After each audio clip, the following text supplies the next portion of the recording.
Good morning and welcome to the Forex Daily Update, brought to you by Pepperstone on Monday the 12th of February 2018. I'm Darren Sinden, and you can follow me throughout the day on Twitter by using @ds_Pepperstone.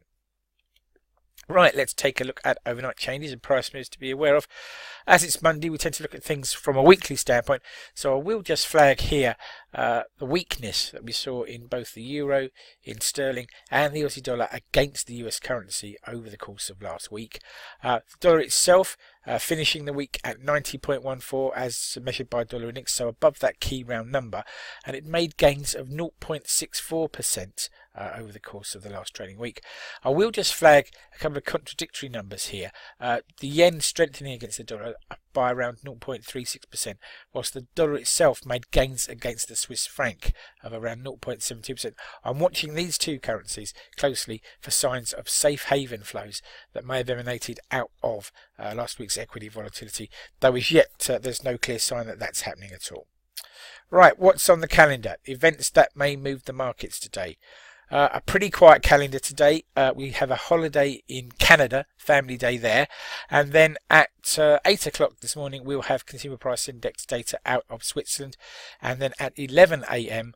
we'll have similar numbers out of Portugal, and then there's a big gap in the calendar till 16:30 this afternoon when we will have 3 and 6 month T-bill auctions in the US, and then at 1900 a very topical announcement, the monthly budgetary statement for January out of the US. Then 21:50 we'll have the day's central bank speech, and this one from the RBA Assistant Governor Ellis.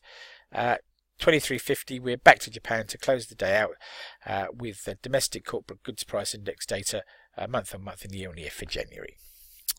Right, breaking news and comment then that's caught my eye overnight and over the weekend. Well, first of all, US equities eventually finished up on Friday after another wild ride, but some Asian stock indices have started the week with modest losses. Meanwhile, in cryptocurrency land, Bitcoin, Ripple and Ether are all making gains of at least 4% in early trade this morning. Brent crude oil is off the bottom after the largest 2-week drop for 24 months, points out the FT. It's Chinese New Year this week, or at least the holiday begins this week, and US Secretary of State Rex Tillerson will visit the Middle East for a series of talks and discussions. Right, food for thought, something to take away with you into the trading day. And why not think about this? Capital flows around the world to where it can find the best returns, we are told. But it's not always easy to visualise this. But the graphic opposite shows us which countries have gained the most wealth over the last decade and attempts to explain where that wealth has come from. Well worth spending some time on this graphic and studying the different capital flows and the winners and losers therein. Right, please take a moment to read the risk warning. Trading CFDs and foreign exchange can be a risky business. If you are in any doubt about those risks or the suitability of these products for you, then please do contact your Pepperstone account representative. Thank you for your time.